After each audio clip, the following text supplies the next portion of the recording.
Cuando yo ayudar así, casi no trabajar. Cuando no trabajar, yo puedo ayudar así. ¿Está bien esto? Sí. Nosotros no usamos brillo.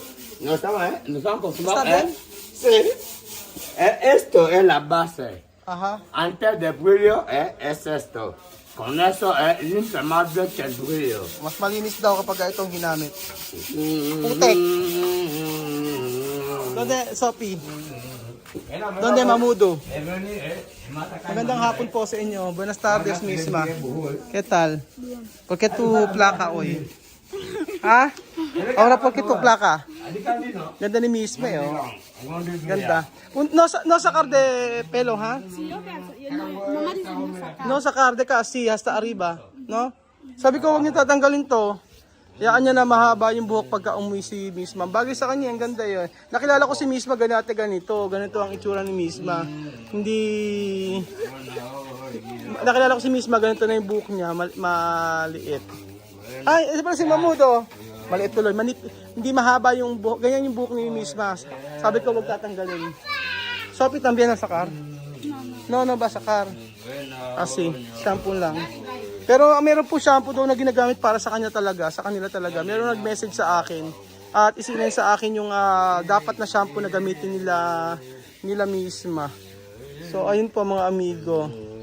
Anong problema ni Kuya na lasing? So naguhugas sila ng kaserola. Ano nangyari? Mamod.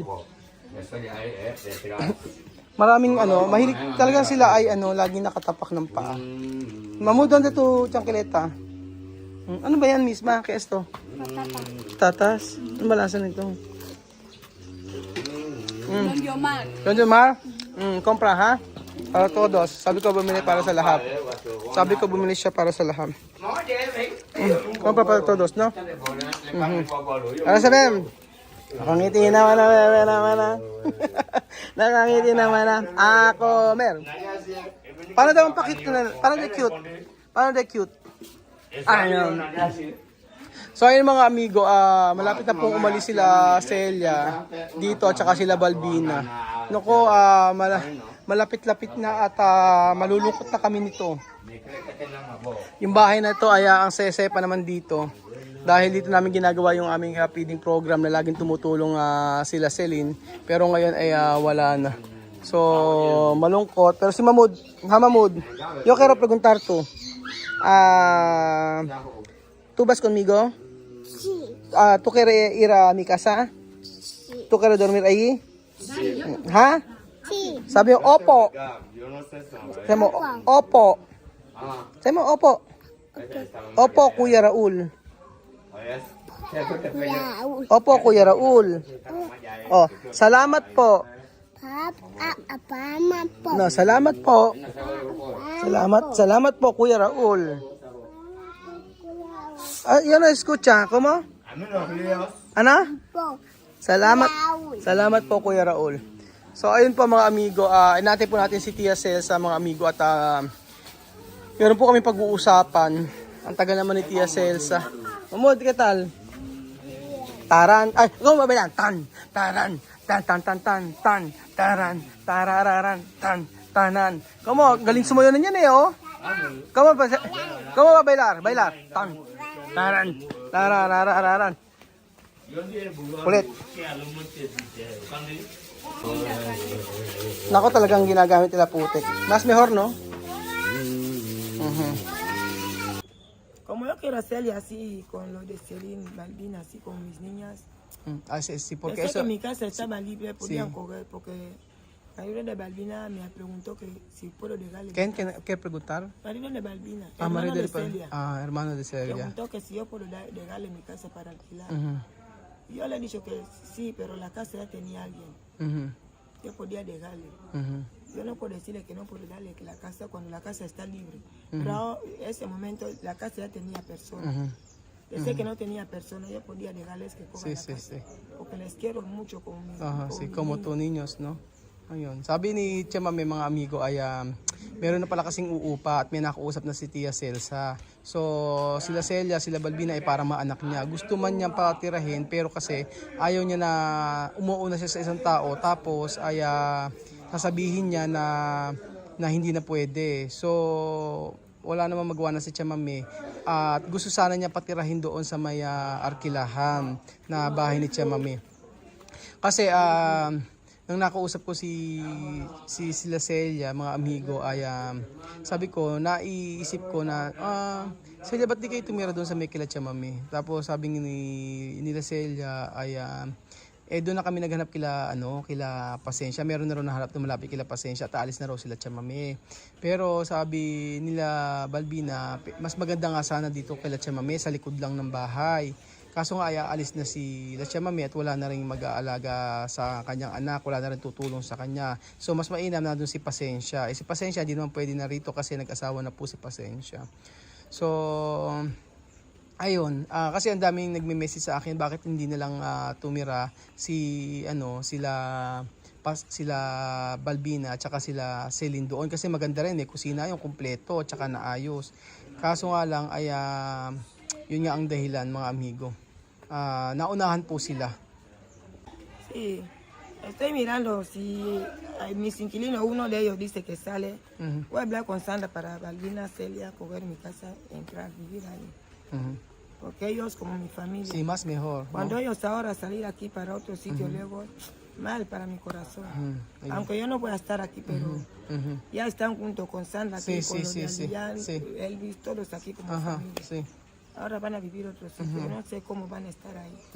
Ayun, sabi ni Tia Mami ay kapag dumating daw yung time na may umalis daw na umuupa ay sila Celia at yung buong pamilya daw ang pauupahin niya, sabing ganun. At sabi ni Tia Mami ay hindi na raw niya pero mas mejor no pagar para ayuda. Sí, así yo quería dejarle. Ayun, yun nga sabi ni Tia Mami. Mas maganda na hindi na bayaran yung pagka umupa sila dito. Pag nakitira sila dito. Kasi si Sandra lang naman matitira dito tsaka si Apoyo ewan natin kung si Apoyo makakauwi pa. Pero no sé, pero posible Apoyo va a volver? Yo no sé. No sé. O sea, le va a volver, si ella escucha que yo he ido, ella va a volver. Va a volver, sí, porque Mamuda no puede dejar. Sí, no puede dejar, ella va a volver. Ella tiene miedo que si ella viene, yo voy a hablar. Yo no quiero voy a hablar más. ¿Para qué hablar? Yan sabi ni Tia Celsa ay posible daw bumalik naman daw si Apoyo o si Lorena. Pero kasi si Sandra na lang ang titira dito, sila Elvis tsaka sila Alyan. So sabi nga ni Tia Mami kapag umalis daw yung umuupa ay doon na patitirahin at libre para pamilya na ni Tia Celsa yun. So okay lang daw si Tia Mami na doon na lang tumira sa kanya. Hindi naman kasi po pwede mga amigo na doon tumira sa may bahay nila Tia Mami kasi hindi po pwede yung ganun kasi may asawa si Balbina. Hindi po pwede yung ganun. Hindi sila pwede magsasama-sama. So ang mahirap lang kasi mga amigo ngayon ay hindi raw alam ni Tia Mami kung ano na yung mangyayari sa kanila pagka doon daw lumipat sa iba. Hindi na alam ni Tia Mami. So at least para kasing tinuturing niya na Tia Mami na pamilya itong sila Celia. Pero Tia Mami no hay alquilar de casa aquí para vivir, para cerca aquí. Aquí hay solo habitación, comedor. Solo habitación, comedor, nada más. Pequeño. Ayun. Wala daw po mga amigo. Tinatanong ko sa labang malapit dito. Para kasi malungkot sila parang malungkot sila Celia na aalis sila dito. Kasi nga dahil nga aalis na rin sila Tia Mami. So wala na raw. Puro daw kwarto-kwarto lang daw, maliit. Hindi sila kakasya dun. Ang si Balbina pala, yung asawa niya ay kapatid ni Celia. Hermano de Celia, mujer de Balbina, ¿no? Después, Celia no tiene mamá, no tiene papá. Ellos dos. Celine y Celia, gemelo. Pero no tiene mamá, no No tiene tiene, papá. su mamá morir. Ayun. So, si Celia at si Celine magkapatid, wala nang nanay. Papa? Su papá está Donde? en el pueblo. Yung papa daw niya nasa pueblo ni Celia at saka ni Celine. Tapos si Balbina hija de Pasensya. Sí, Balbina, hija de Pasensya. Si Balbina ay anak ni Pasensya. So, yun pala yun. Pero hay más otro chica ahí. Sí. Tiene esto chica. ¿Quién esto? Hermana de ella? No, hermana de Balbina. Ah, Yo de Malabo. ayun doon. Acá no de ahí de Malabo. Ah, kapatid pala ni Balbina yun. Nasa may Malabo na raw Ella po niña mga de amigo. paciencia. So sila na lang kasi nandito. Pero masipag kasi to si sila Balbina din. Talagang meron silang sideline. Talagang para hindi lang sila nakaupo lagi. Kanina nagluluto nga ng nung yung tinapay, yung parang mantikaw ang tawag dun. At okay na okay kasi kaya talaga nilang mabuhay kahit naman na walang tulong ni Tia Celsa. Ang si Tia Mami kasi lagi nakaantabay lang yan. Ganyan lang yan. Lagi nakaantabay sa pamilya. Kasi si Tia Mami, mas papaboran ni Tia Mami yung mga taong nagmamalasakit sa kanya kaysa sa ibang anak niya na walang pakialam sa kanya. Ganun si Tia Mami. Ejemplo, no? Cuando familia de Balbina tiene amor contigo, tú también tienes amor contigo, con su familia. Pero ejemplo, Apoyo, Pashar, no tiene amor contigo. ¿Cómo va, no? Sí, yo puedo coger Celia así con mi niño también. Ayun. Ganun nga, sabi nga ni Tia Mami, kagaya ni Apoyo, wala namang pagmamahal at walang pag-aano kay Tia Mami. Hindi man lang inisip yung nararamdaman ni Tia Mami, alis ng alis. So, mas sabi nga ni Tia Mami, mas anak na itinuturing si Celia. Dahil nga, syempre, kita nyo naman, sa lahat ng, mula nang hindi pa siya nagbubuntis, si Celia talaga tumutulong hanggang sa pamamalaan siya, mga amigo. Nandoon po siya at tumutulong kay Tia Celsa. Pero si Tia Mami, lahat ibinibigay. So, yun nga, ipag-alis namin, yun ang magiging challenge para kila Celia. Pero for sure, okay naman yan. Kasi nandiyan naman si Pasensya. Si Pasensya naman ay nakapangasawa ng may kaya. ¿Cuánto niños de Pasensya? Hijos? Yo, niños, 2. Solo 2? Sí. Aha. Niña, Niña. 1, 2, 3, 4 niñas. Sa Estodo? Anin pala ang anak ni Pasensya? 4 niñas. Porque antes, Ajá. su niña, antes alquilar mi casa aquí detrás, antes de que mi casa quemara, su niña antes alquilar. Dati pala umuupa yung anak ni Pasensya dito sa Milikod di Tia Mami nung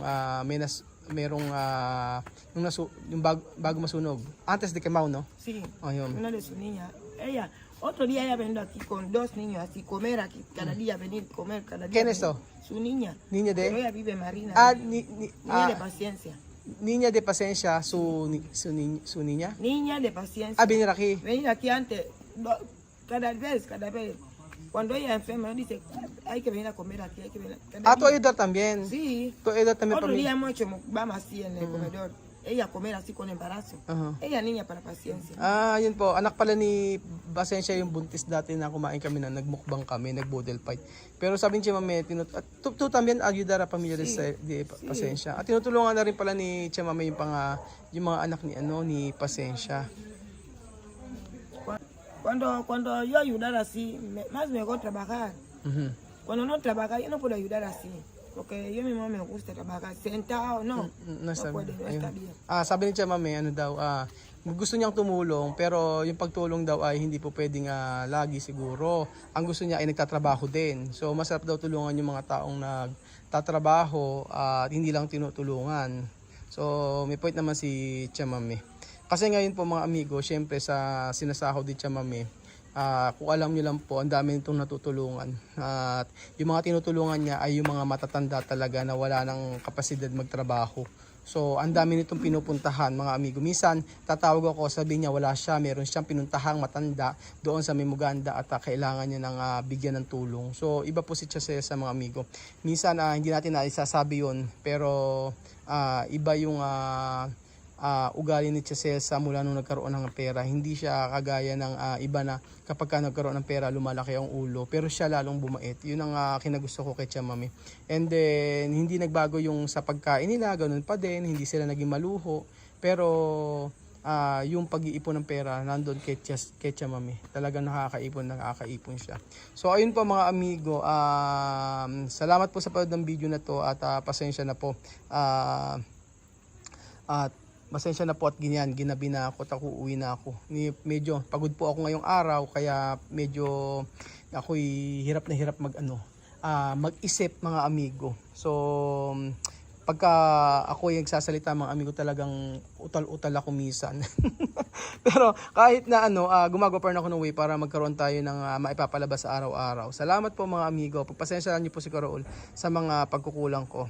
Lalo-lalo na sa aking mga pagsasalita. At minsan talaga ay kayo ang nahihirapan para sa akin. Hindi po ako perpekto, pero nandun po yung puso ko na makatulong sa pamilya na ito. Salamat po at God bless. Hasta mañanas! Hasta mañana, Mamud! Hasta mañana, Mamud! Ayan, yun ang pinakamahirap po. Araw-araw po ganyan si Mamud. Iyak ng iyak pagka ako ay uuwi na.